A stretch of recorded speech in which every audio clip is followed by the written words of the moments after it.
نحمده ونصلي ونسلم على رسوله الكريم اما بعد فاعوذ بالله من الشيطان الرجيم بسم الله الرحمن الرحيم الشيطان اذ قال للانسان اكفر فلما كفر قال اني بريء منك اني اخاف الله رب العالمين آمنت بالله صدق الله العظيم۔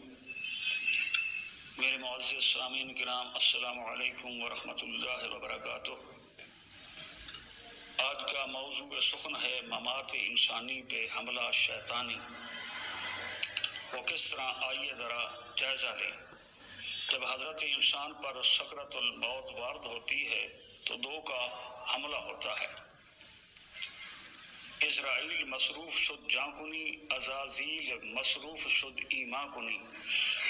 اسرائیل جان نکالنے میں مصروف ہوتا ہے تو عزازیل یعنی شیطان ایمان نکالنے میں مصروف ہوتا ہے۔ جان تو عارضی چیز ہے، اس نے ایک دن جانا ہی جانا ہے، پر ایمان دائمی چیز ہے، اسے ہمیشہ ہمیشہ رہنا چاہیے۔ لیکن شیطان حضرت انسان کا ایمان برداشت نہیں کرتا، وہ ہمیشہ اس چال میں رہتا ہے کہ کسی طرح حضرت انسان کو ایمان سے محروم کیا جائے۔ تو آئیے سنیے قرآن مجید اس بارے میں کیا فرماتا ہے۔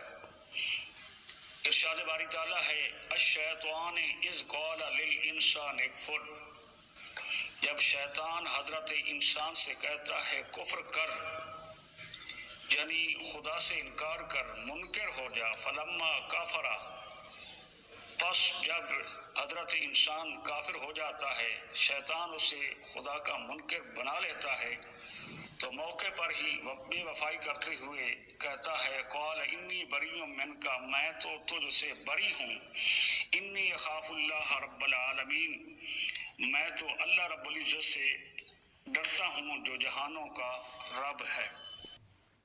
ایک تاریخی مثال پیش کی جاتی ہے۔ حضرت امام فخر الدین رازی علیہ رحمت، جن کا تعلق ایران سے ہے، آپ چوتھی پانچویں صد ہجری کے مشہور مبلغ و مفسر قرآن ہیں۔ آپ کی مشہور تفسیر تفسیر کبیر جو عربی میں ہے، آپ کی یہ تفسیر ہمارے دینی مدارس اور کالج یونیورسٹیوں میں آج بھی پڑھائی جاتی ہے۔ آپ پر جب سکرۃ الموت وارد ہوئی تو شیطان نے آپ پر حملہ کر دیا، کہا راضی بتا خدا ہے کہ نہیں؟ آپ نے فرمایا خدا ہے اور مجھے اس بات پر میرا پختہ ایمان و یقین ہے۔ تو شیطان نے کہا راضی اس کی کوئی دلیل پیش کر۔ آپ نے دلیل پیش کی تو شیطان نے اپنے عالمانہ دلائل سے آپ کی دلیل کو رد کر دیا، کیونکہ شیطان بھی بہت بڑا عالم اور ارضی سماوی علوم کا ماہر ہے۔ تو پھر آپ نے دوسری دلیل پیش کی، تیسری کی، یہاں تک کہ 360 دلائل پیش کیے، پر شیطان انہیں اپنے عالمانہ دلائل سے رد کرتا رہا۔ قریب تھا کہ راضی لاجواب ہو کر کافر مر جاتا، پر آپ کے مرشد نجم الدین کبریٰ جو ہزاروں میل کی مسافت میں بیٹھے اپنی نگاہ ولایت سے یہ مباحثہ مناظرہ ملاحظہ فرما رہے تھے، جب مرید کو شیطان کے سامنے لاجواب ہوتا دیکھا تو فرمانے لگے اے راضی اس ظالم کو کیوں نہیں کہتا کہ میرا خدا پر اتنا پختہ ایمان و یقین ہے کہ اس کے لیے دلیل دینے کی بھی ضرورت نہیں۔ تو راضی نے یہی مرشد کا جملہ دہرایا تو شیطان چلا اٹھا اے راضی تجھے تیرے علم نے بچا لیا۔ آپ نے فرمایا ارے ظالم میرے علم نے تو مجھے مروا دیا، پر میرے مرشد نے مجھے بچا لیا۔ تو اب پتہ چلا کہ اتنا بڑا عالم مفسر مبلغ بھی شیطان کے حملے سے بچ نہیں سکتا، تو پھر ہمارا کیا بنے گا؟ العارفین برہان الواسلین مقتداء الکاملین قدس روح فرماتے ہیں باہو بے پیر بودن کار شیطانی بود، ہر کرا پیرے نباشد پیر او شیطان بود، یعنی جو مرید نہیں انسان کا وہ مرید ہے شیطان کا۔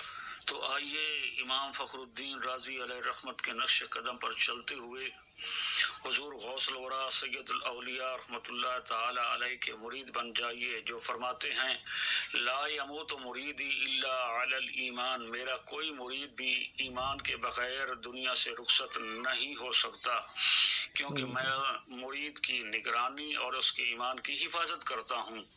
ایک مقام پہ فرماتے ہیں الا ان یدی الا مریدی، خبردار میرا یہ ہاتھ اپنے مرید کے سر پر اس طرح رہتا ہے جس طرح آسمان کالسماء علی الارض، جس طرح آسمان زمین پہ سایہ فگن ہے، تو زمین کا کوئی ایسا حصہ نہیں جہاں آسمان کا سایہ نہ ہو۔ میرے پیر مرشد حضور سلطان العارفین برہان الواصلین مقتداء الکاملین قدس سرہ حضور غوث الورا سید الاولیاء کا مرید بننے کا بڑا سہل اور آسان طریقہ بیان فرماتے ہیں ہر کے نام گفت میراں شد مرید، جو بھی حضور غوث الورا سید الاولیاء کا نام نامی اسم گرامی خلوص پیار محبت تقدس سے اپنی زبان پر لاتا ہے تو حضور غوث الورا سید الاولیاء اتنے سخی لجپال ہیں کہ اسے اپنا مرید بنا لیتے ہیں۔ پھر روز اول شد مراتب باجزید، پھر پہلے دن ہی اس کو باجزید بسطامی علیہ رحمت کا مقام اور مرتبہ مل جاتا ہے۔ تو کیوں نہ ہو ہم حضور غوث الورا سید الاولیاء علیہ رحمت کے مرید بن کر اپنے ایمان کو بھی محفوظ بنا لیں اور حضور سے یہ مقام مرتبے بھی حاصل کر لیں۔ آج کے لیے یہ درس کافی ہے، اسی پہ اکتفا کرتا ہوں۔ خدا سے دعا کرتا ہوں، آپ سے التجا کرتا ہوں، اب جس کے جی میں آئے پائے وہ روشنی ہم نے دیا جلا کے سریام رکھ دیا، وما علیہ الا البلاغ المبین۔